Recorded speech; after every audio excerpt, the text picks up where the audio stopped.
It was just a casual night, or so I thought. No one was home, my parents were working, and my brother was out partying. All of the doors were locked, and the windows were closed. I was up at my room with my door locked by habit. I was playing video games. I checked my phone and it was around 2:50 a.m. I got a text from my brother that he was going to crash at a friend's house and keep all the doors locked. I got bored of playing my PS4, so I turned it off. I opened my laptop and opened up Omegle. I haven't used Omegle in a while. I didn't want to see guys whipping out their junk on me, so I went to text mode. I typed in horror as my interest and I instantly connected with other people. I was on for at least 10 minutes. I skipped around some people till one person caught my eye.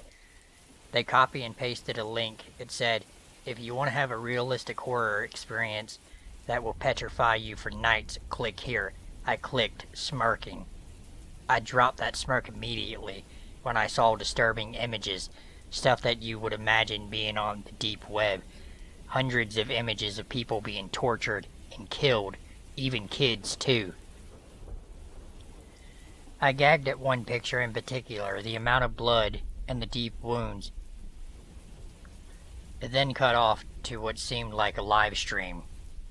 I watched. There was no audio. It looked like the basement from my house. As soon as I noticed that, I heard my two dogs barking downstairs. One dog with me upstairs, in my room. My heart dropped and I froze. I didn't look at the screen. The dogs immediately stopped barking. I heard two quick whines. I checked the screen. I almost threw up. I saw my two dogs dead.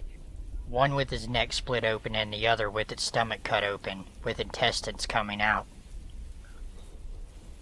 I threw up on my bed, still scared and shaking. I got up and turned off my lights and got a box cutter I had laying around in my room.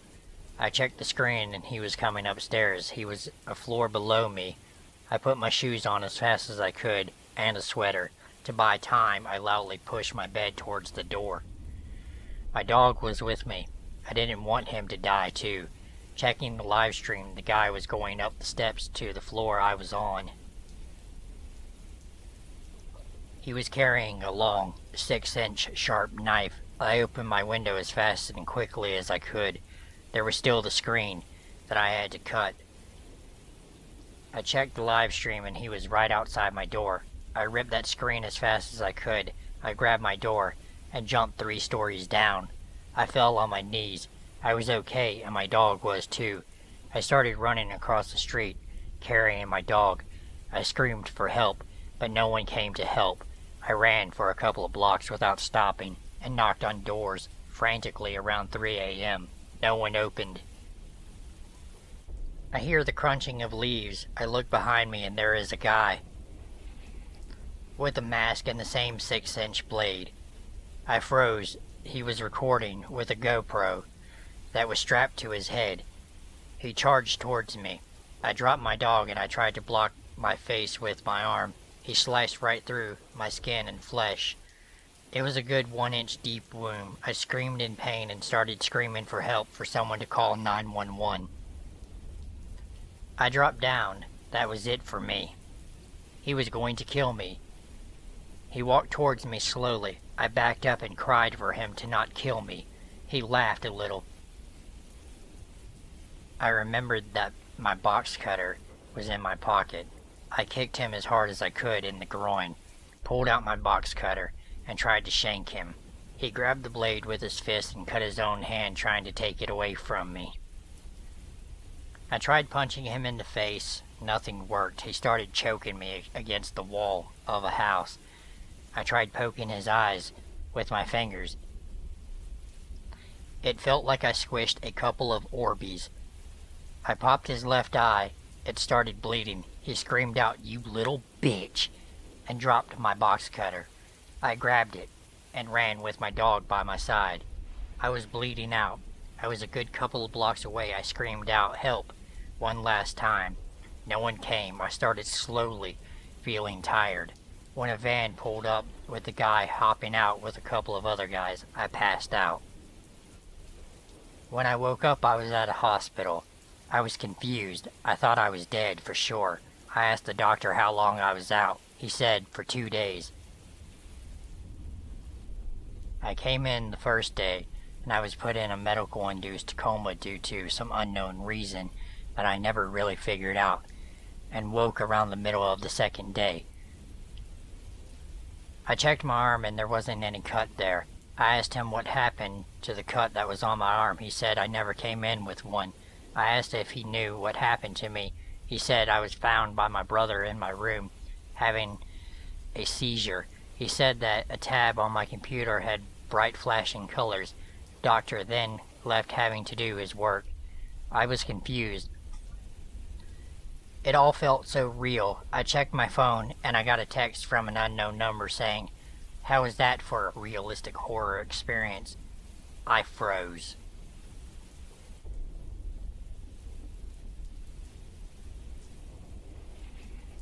I was over at a friend's house. We were doing our usual thing, playing video games and talking about girls that we'd like to bang. You know, guy shit.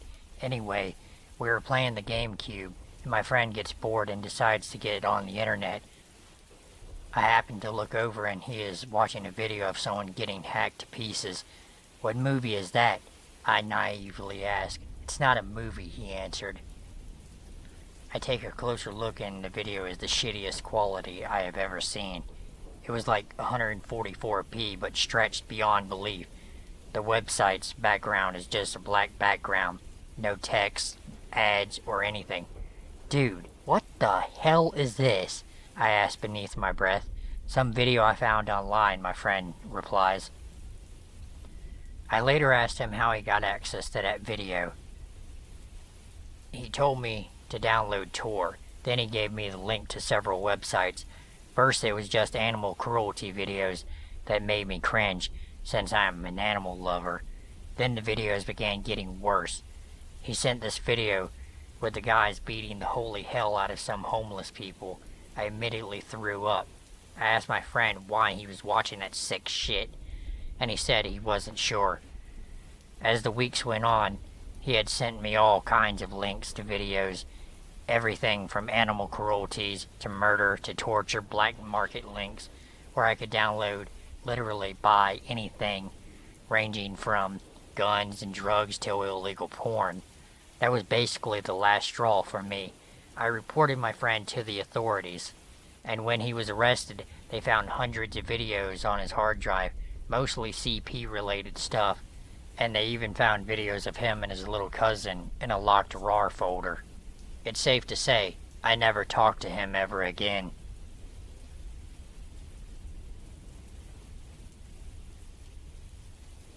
This happened to my friend on the deep web.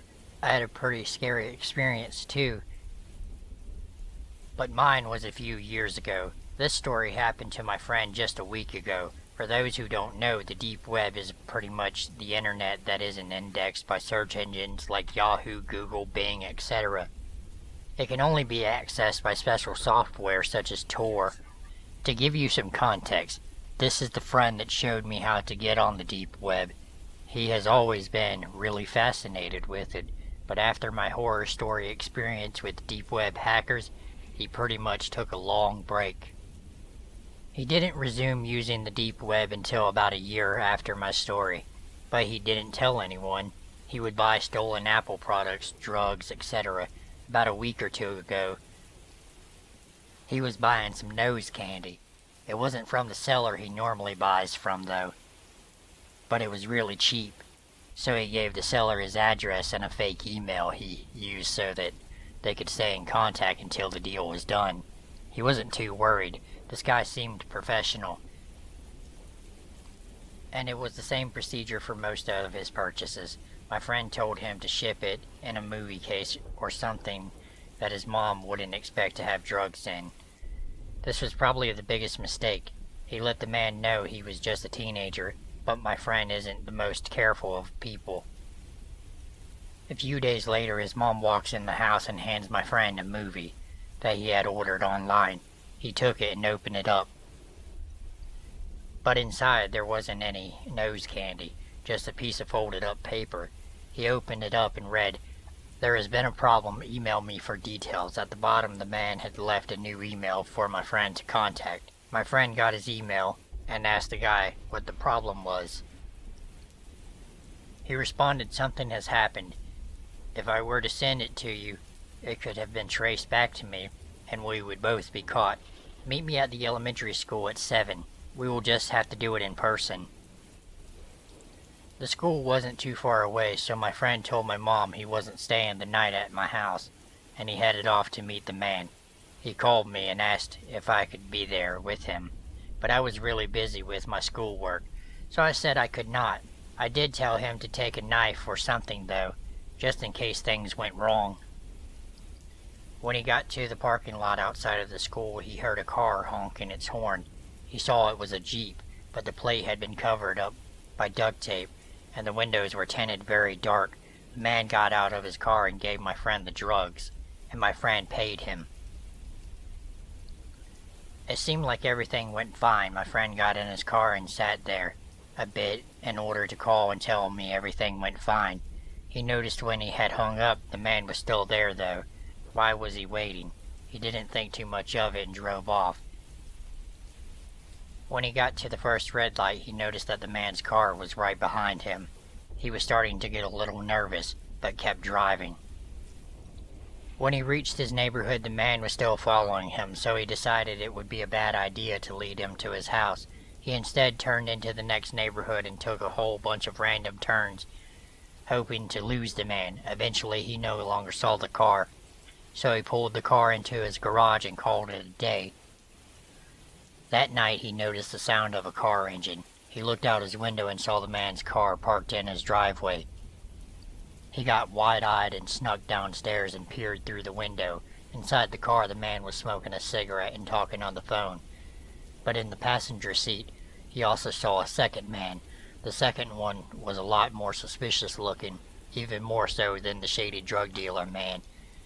The second one had messed up hair, a trashy shirt, and while it was hard to see, my friend could almost make out a scar from a massive burn on the side of his neck on his face. He kept watching the two men until the second man began to look at the window more and more often. Eventually, he was just staring at the window my friend was watching them from. My friend decided he had had enough and was going to call the cops. He didn't care if he was going to get in trouble at this point. He moved away from the window and called the police, who told him to grab a weapon or something to defend himself and wait for the police. He had waited for about 5 minutes when he saw a figure quietly come out of his mom's room. He was still sleeping. The man shut the door behind him and noticed my friend had seen him. The figure sprinted towards my friend with what looked like a knife raised in his hand. My friend grabbed a pot from a nearby table and threw it at the figure. It hit him in the face and shattered. The figure screamed and fell to the floor. My friend turned on the lights and saw the second man with the burn, rolling around on the floor. His face was covered in blood, and shards of glass were sticking out.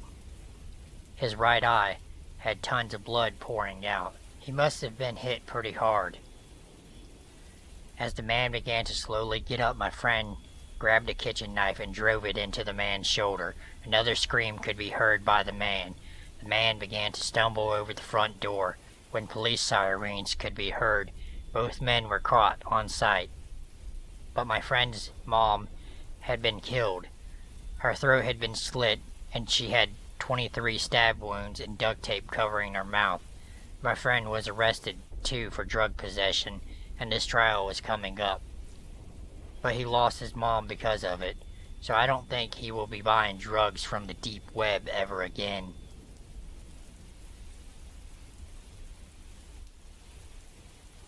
I'm so scared, I don't know what to do. It all started a few days ago. Now I'm sitting alone in my basement, praying to God whatever is outside will just turn around and leave me alone. On July 25th, I accessed the deep web for the first time after downloading the Tor browser and toying with the idea, but being too much of a pansy to actually go through with it. On that day, though, I manned up and went for it. What's the harm, right? I avoided anything that did not have a description on a list of websites, eventually going to the hidden wiki because it provided a little bit of information on what I'd be clicking on.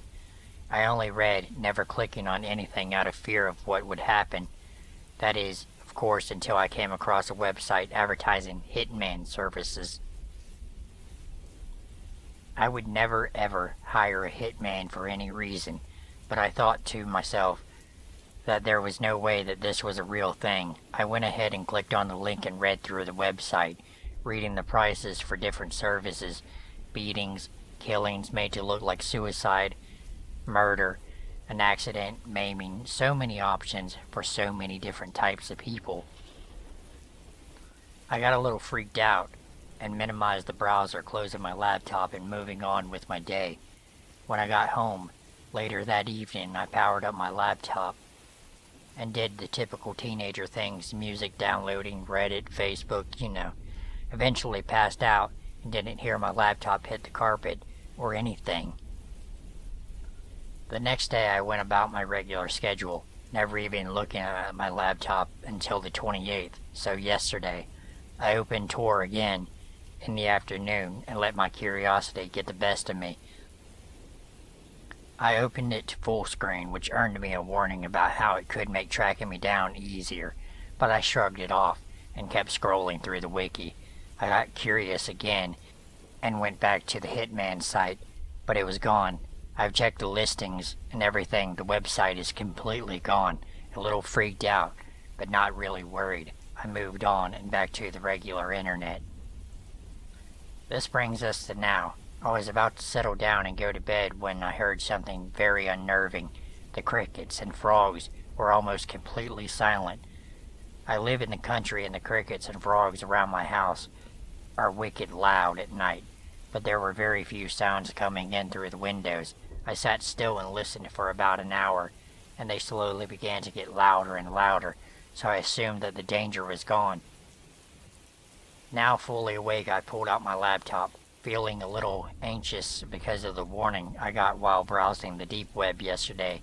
In the past 5 minutes, a few things have happened. First, my Tor browser was open and running, even though I closed it.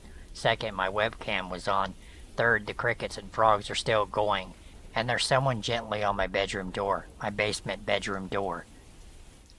The threat never left. The threat just somehow moved inside my house. I'm typing this from my phone in my closet, trying desperately not to lose my mind. I'm trapped, guys. I don't know what's happening. Please help me.